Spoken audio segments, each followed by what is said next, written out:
Welcome to the deep dive. Today, we're wading into some deeply unsettling waters out of South Africa. We're focusing on a truly disturbing case. It involves a missing child and some really shocking allegations that point right back to her own mother. Yeah, it's a tough one. We've got a key article here detailing the trial, the events surrounding the disappearance, and we're going to take you through what it lays out. Right.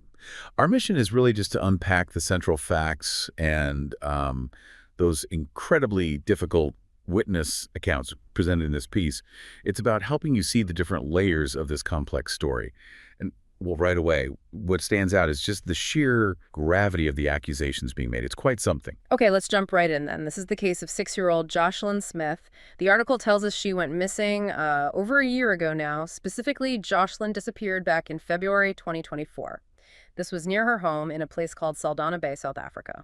And a detail that comes up pretty early in the reporting, which, well, it becomes significant later in the allegations, is that Joshlin was noted for her light eyes and skin. Right. And a year on, as the article was written, she is still missing. Just no sign of her whereabouts. Now, heart of this story, really, as presented in the piece, is the trial that's currently underway. Joshlin's mother, Kelly Smith, she's on trial. Yeah. And the charges against her and also her boyfriend, Jacques Napolis, and a friend named Stephen O'Van Ryan.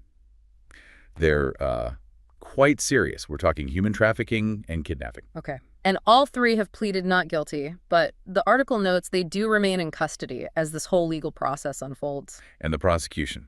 They're making a very specific and frankly chilling claim. They actually accuse Kelly Smith of having sold, delivered, or exchanged her 6-year-old daughter. And then on top of that, fabricating the story of her disappearance. Wow. Okay. So this is where the witness testimonies really start to paint a picture, though it's a deeply confusing and disturbing one based on the different accounts the article presents. It does get confusing. Yeah. So the first witness the article mentions is a local pastor.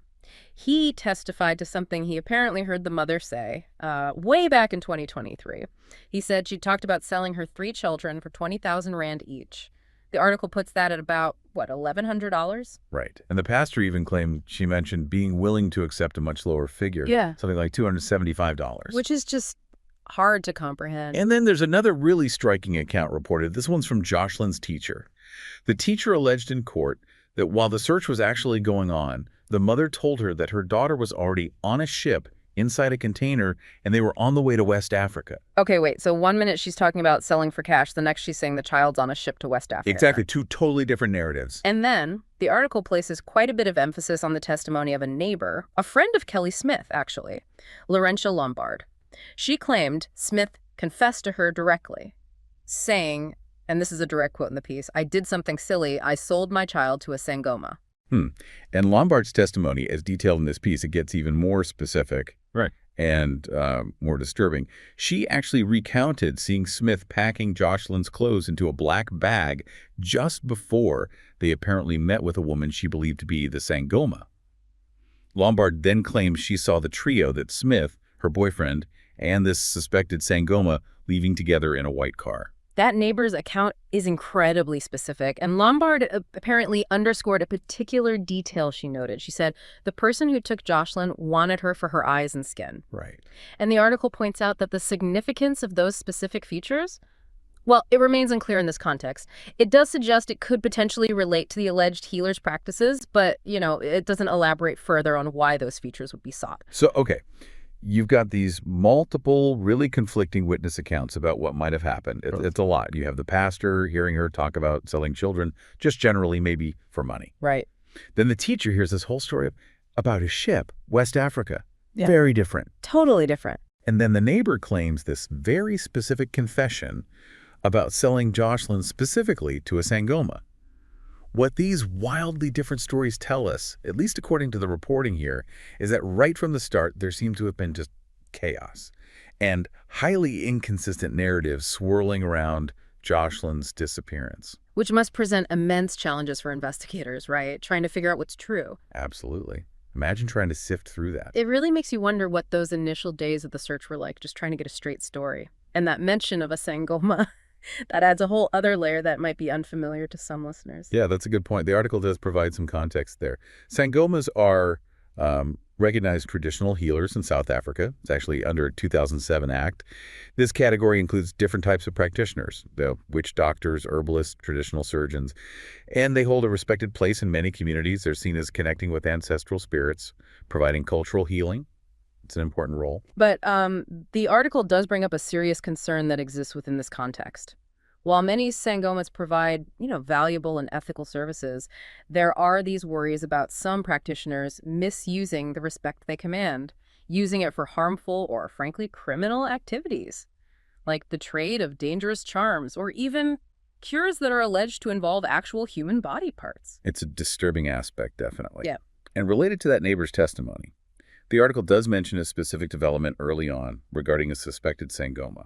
A woman was arrested in connection with the case, but the charges were later dropped. Insufficient evidence, apparently. Ah, okay. So that specific lead, the Sangoma angle mentioned by the neighbor, it didn't pan out legally at that stage. It seems not. Yeah. Based on the information in this report, anyway, it leaves that piece of the puzzle unresolved. Okay.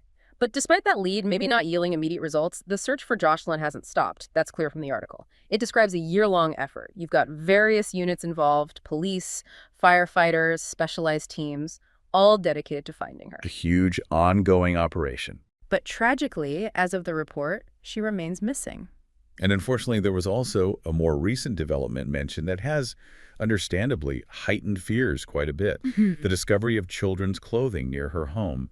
And the article states some items were reportedly blood-stained. Oh, no. Yeah, which naturally leads to, really serious fears about her well-being. Amidst all of this uncertainty and these awful details, the article includes a statement from the Western Cape Province Police Commissioner, Themisil Patekiel. He's really highlighting the primary goal of the authorities here. He's quoted saying, "At this stage, we do not have a child. Our ultimate goal is to find the child. We still want to find that child alive." That's the focus. And how has the community reacted to all these disturbing developments during the trial? Well, the article notes large crowds have gathered outside the courthouse. They've been very vocal, loudly calling for justice for Joshlin. Yeah, you can imagine the local feeling. The report also points out that online, users have expressed just significant anger over the allegations and also widespread hope for the safe return of the child, understandably. So just to kind of pull together the threads from this source material that we've walked through, we've looked at the case of 6-year-old Joshlin Smith, who's been missing now for over a year. A terribly long time. It really is. We've explored the very serious charges, human trafficking, kidnapping against her mother and others currently on trial. And perhaps most strikingly, we've gone through those conflicting and frankly deeply disturbing witness accounts presented in court. Yeah, those accounts are something else. Tales ranging from selling children for money to that bizarre story about a ship bound for West Africa to an alleged confession of sale to a Sangoma, possibly linked to specific physical features like her eyes and skin. And all of this is unfolding while these intensive searches continue. Yet the bottom line is, Joshlin's whereabouts remain unknown as this trial proceeds. Okay. Thank you for joining us for this deep dive into the really difficult details of Joshlin Smith's case, as reported in our source material today. And maybe something to leave you with, based on what we've discussed from the source. With these very different accounts presented by witnesses, and the painful fact that after a year, there is still no concrete evidence leading to Joshlin's discovery. What does this case, as depicted in this reporting, really reveal about the immense challenges investigators face? Trying to uncover the truth behind a child's disappearance, especially when the situation is intertwined with such complex, conflicting, and deeply disturbing allegations. It certainly leaves you with a lot to consider about the paths such investigations must navigate.